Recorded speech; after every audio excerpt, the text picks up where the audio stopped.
Alright, so in 2004, 2005, we moved to Adelanto, California, which is up near Victorville and all that stuff, which is close to George Air Force Base. And George Air Force Base was abandoned in the 90s due to Bill Clinton's base restructuring. And we used to, we meaning me and my sister, me and my dad, the three of us were never together to go to this. We would go just to check it out. And we would get out and walk around the barracks, because they didn't knock everything down. They just literally like stopped. They in some of the barracks there were still people's clothes hanging in the closets. There were still people's family pictures hanging on the walls. Like, it looked like they literally told the people, that's it, pack your shit, World War III is happening, take what you can, that's it. Like, literally, that's what it looked like. That's what they told them. And so anyway, so some of the barracks, we would see shadow figures. We would be standing up on, the second floor of the barracks, and be looking out into like the courtyards of where, the courtyard of where the barracks would be, and we would see shadow figures like darting on the grounds down below. We would see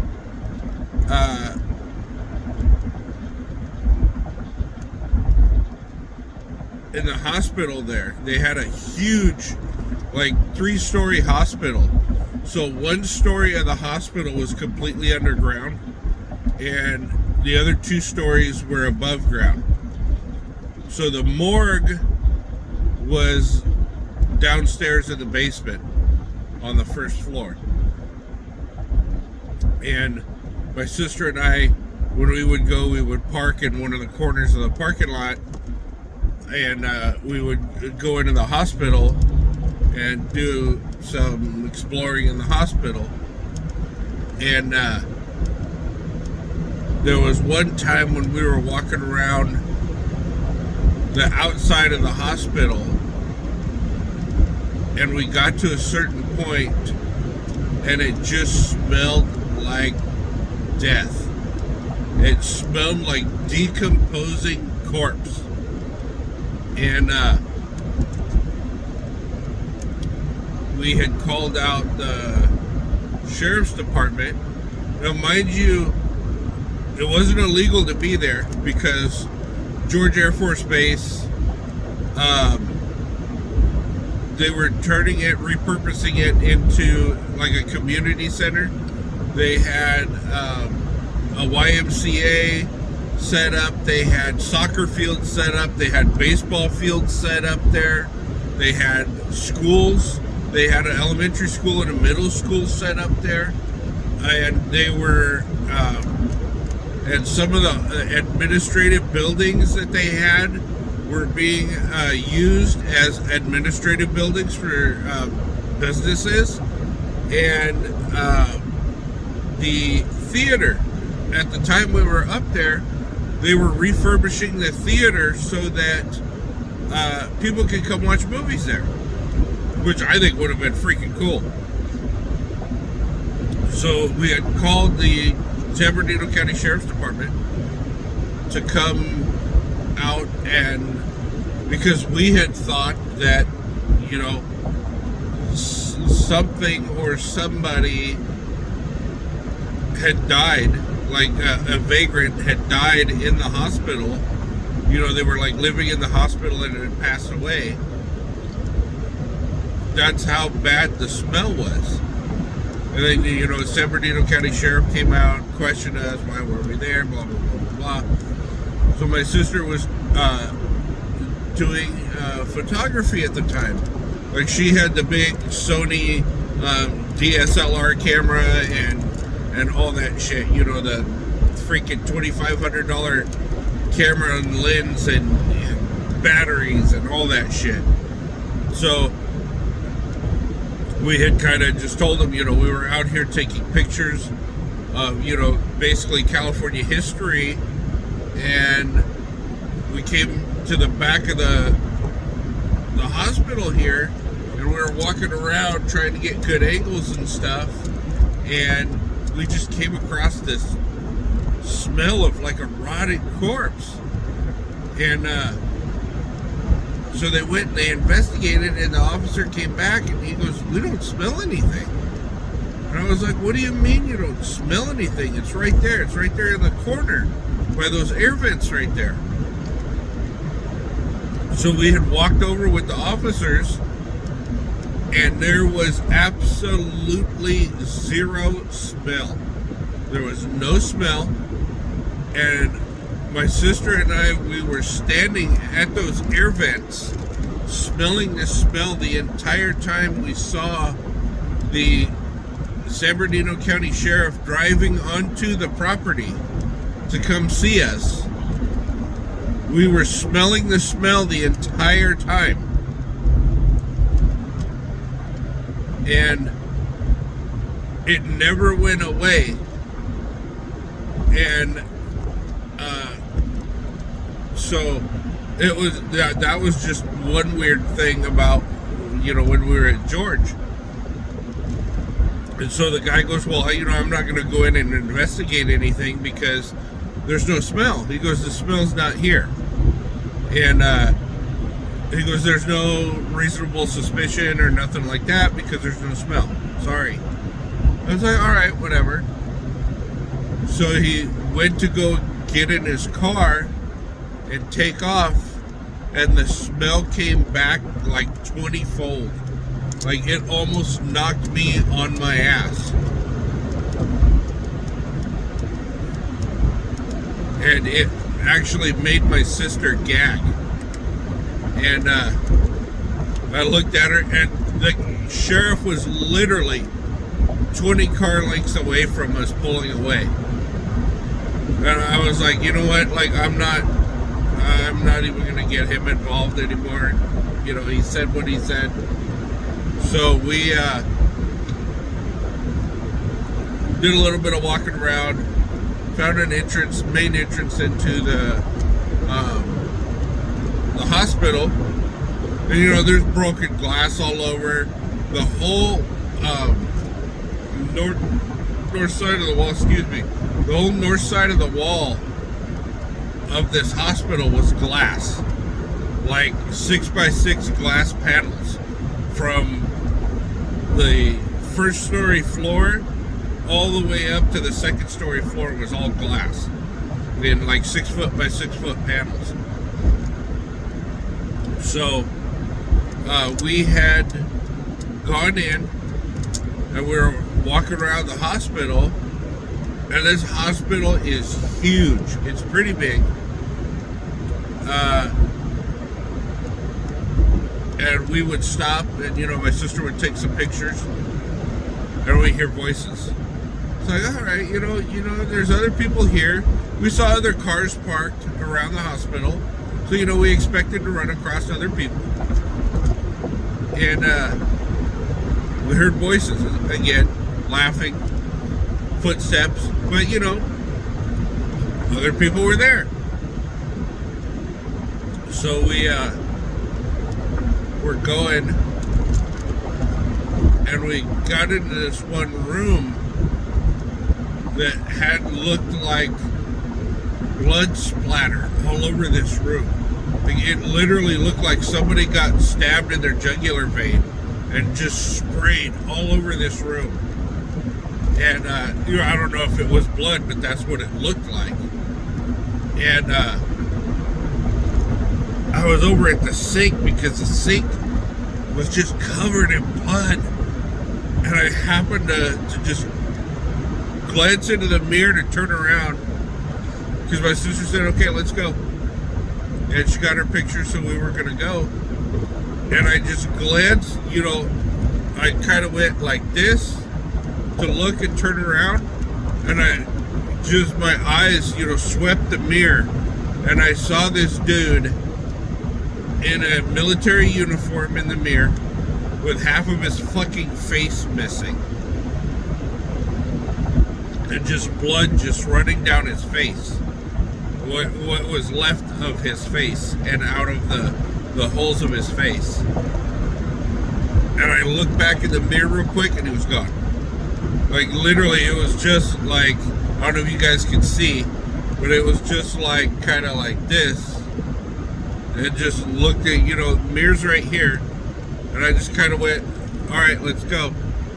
Turned around and I just saw like out of the corner of my eye, dude in a uniform and his face was missing. And I went back and he was gone. And I was like, all right, obviously there's something going on here. So we did a little bit more looking around there. A little bit more looking around. And we would hear like children's footsteps. And we would hear laughter. We could hear like doctors talking, doctor speak. We could hear at one room we passed, we heard like a jumble of words like layered on top of each other, and it sounded like they were doing death announcements. Like, I'm so sorry your husband has passed, I'm so sorry your brother has passed, stuff like that. So come to find out, I had actually found somebody that was a nurse at that hospital. And come to find out, that's the room that they would put patients in that were close to death and about to die. And so there was that room and the one directly across from it were the two rooms where they would move somebody that they knew were going to die, that were going to make it. So we went down. So this is like the top floor of the hospital, because it was on one level was the top floor where we went in, and then where we saw the other cars, it was kind of weird how it was set up, because there's the top, and then you could drive around the front of the hospital and go up this kind of like ramp up into where the top is, and then you could park and get out and walk around that level of the hospital, obviously take the stairs down, or you could park at the front entrance and enter on the first floor, but my sister and I called it the mid-level because it was literally the mid-level of the hospital, because you had one floor above and then one floor underneath. So we were walking down the stairs and we heard running, shoes running on the stairs. Couldn't tell if they were going up, couldn't tell if they were going down, but you could hear it. And both of us heard it. And we kind of got, sorry, there's an accident on the other side of the freeway. We kind of got, moved, we split up and moved over to the sides of the stairwell, so that whoever it was could pass between us. Nobody ever came. And there was one point where we had stopped to move after like the third time, and I'm like, you know what? Like, fuck it, I'm not gonna move anymore.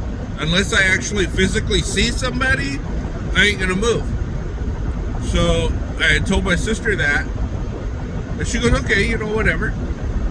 So we were kind of walking down the stairs, and they had like pictures on the on the wall of the staircase. So it was like, shit, there's a car rolled over on the other side of the freeway. Holy crap. Anyway, they had pictures on the staircases. So we were kind of like looking at the pictures. It was painted of local landscape. So, my sister was taking pictures of that because that was actually really cool stuff, like watercolors of all the different landscape hot spots. And so that was pretty cool. And so we had stopped at this one spot, and there's a highway patrol doing a round robin on that. So man, there's a lot of stuff going on the other side of the freeway. Holy crap. Anyway, so we had stopped for my sister to take pictures right there of the picture of the watercolor. And she was taking a picture of the picture. I had my back towards her, looking down the stairway, and we heard steps again. And I was like, I told her, I said, I'm not going to move. I'm just going to stand right here. So she goes, okay, whatever, I don't care. So she's sitting there taking pictures. She's taking pictures of the signature and all that. And we heard the footsteps, and we literally, both of us at the same time, felt somebody push us out of the way, like they're trying to get through between us, kind of thing. And as I go to turn, we both hear, sorry, excuse me, at the same time we hear it. And I was like, oh, fuck. And I just like goosebumps on my arm. I got chills. And the spot where whatever it was brushed against my back was ice fucking cold. Like frostbite cold. And I asked my sister, I said, you want to keep going, or what do you want to do? You want to leave? And she goes, no, I'm good. So she goes, I would really like to go downstairs and see what's downstairs. And I was like, okay, cool. So what we were actually looking for at the time was the morgue, because we had talked to a couple people from up there that said that they experienced some things in the morgue, and told us if you go, you have to go to the morgue. So we were going down the stairs and found the morgue. Didn't have any other experiences besides voices and steps and all that. But we found the morgue. And we get in the morgue, and we just had this same smell that we had before we went into the hospital. And come to find out, those vents that we experienced the smell at were the vents for the morgue. So it was literally pulling the air out and up through to these vents to vent the morgue. And we just had that overwhelming smell of decomposition in there. And we walked in. I pulled my shirt up over my face because I just couldn't deal with the smell. And we had walked in, and we were going around the morgue, and we were taking pictures of the cula, where they stored the bodies. So there was a total of 9 like doors in there where they would stick bodies, and one of the doors slammed, and then it opened up by itself. And I was like, okay, that's it. I'm done. I'm out. That's enough for me. So I turned around and I told my sister, I said, that's it. I'm leaving. That's it. I can't handle it anymore. So everything else was okay. Everything else was cool. That's a little messed up. A morgue door, the cooler door opening up, closing and opening on its own, that's a little excessive. I'm done. So we started making our way out, and so we went to go pass. At the end of this one hallway, there was a mirror. And I was looking in the mirror, because you could literally see in the mirror and then all the way down the hallway behind you. And I was looking in the mirror, and my sister was taking a little bit more pictures as we were leaving. And this black mass was like at the belly button area, was leaning out of door frames, like looking towards us, leaning out of door frames. And I told my sister, I said, hey, bring your camera over here.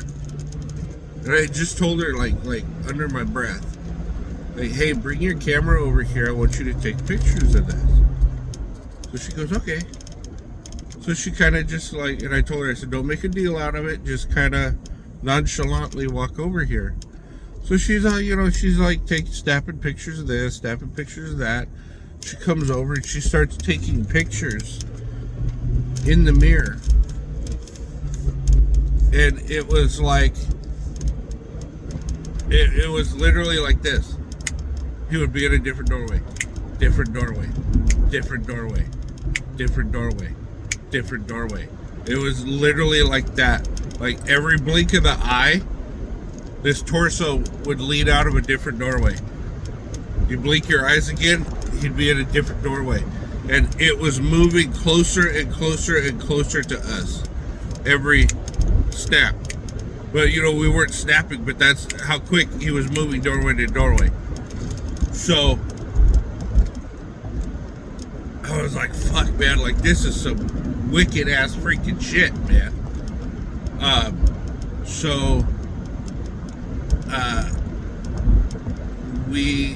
She was taking pictures, and she was, nonchalantly snapping pictures.